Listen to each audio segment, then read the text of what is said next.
Hello hi नमस्कार जय जगन्नाथ मो शिल्पा आपन को स्वागत करुच्ची मो चैनल शिल्पा फूड सीरीज को तेज चलतु आज बनैबा गोटे सुआदिया ओडिया घरर द्वितीय घांटा तरकारी पियाज रसुण रे तैयारी घांटा तरकारी को केमिति बनाऊँगी ताहा जानापी वीडियोटी को शेष पर्यंत देखूँ। तेज घांट तरकारी मु अमृतभंडा गाजर बीट आलू झुड़ंग छुई बीन बैगण नड़िया कोरा मटर मुग बुट ये सब को व्यवहार करिछि।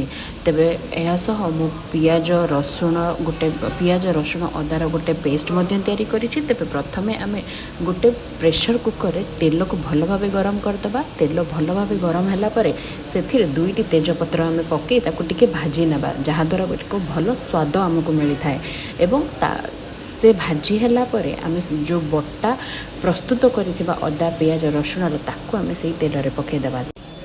ताकू प्रथमे हल्का भाजी नेबा भाजी हे सारिला परे ते सेथिरे हळदी लंका गुंड आवश्यक मुताबक सेथिरे पकाइबा एवं ताकू भल भाबे गोळै देबा।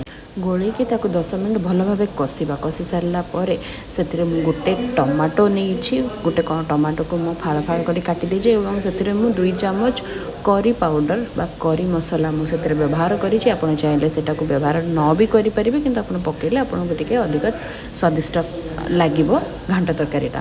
तापरे आपण टमाटो पकेबे बा बिलाती पकई सारा परे आवश्यक मुताबक आपण लूण पकेबे। लूण पकई सारा परे आपण बतुरेकी रखिथिबा मटर पकेबे। मटर को पकई गोळै सारा परे आपण बीट गाजर अमृतभंडा जहाँ रही मो पाखे मुझे प्रथम पकेली एवं तापर मु सब पनीपरिया पकेली।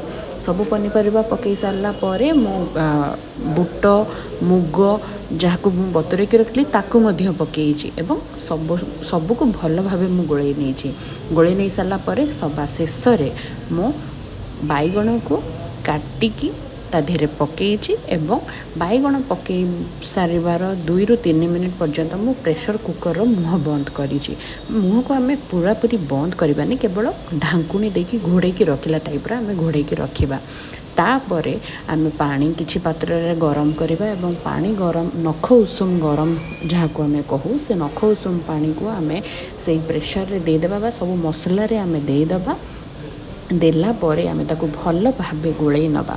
गोळै नहीं सारी ताकू आमे 5 ରୁ 10 मिनिट पाई प्रेशर बंद करिकी 2टी सीटी पाई की छाड़ी दबा।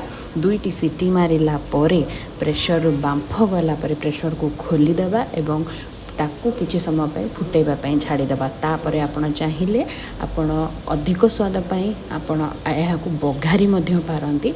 मु सेमती रे ही बनेछि बिना बघरा रे मु तैयारी करिछि काहेकि ना मते ए टाइप रो ही भल लागे। तेबे ये जितेबाला फुटब आपड़ से नड़िया कोरा पकेबे एवं तापरे आपण यहाँ सर्व करके खाई पारे। भात रे गरम भात रे खाई पारे रुटी रे खाई पारे परोटा रे खाई पारे पूरी रे खाई पारे। तेबे सांग माने मोर ये वीडियोटी आपन को केमती लागिला निहाती कमेंट्स रे जणेबे एवं वीडियोटी भल लागिथिले लाइक शेयर एंड सब्सक्राइब करबा पई जमा भूलिबेनी। पुणी देखा नेक्स्ट वीडियो रे। सी यू इन नेक्स्ट वीडियो।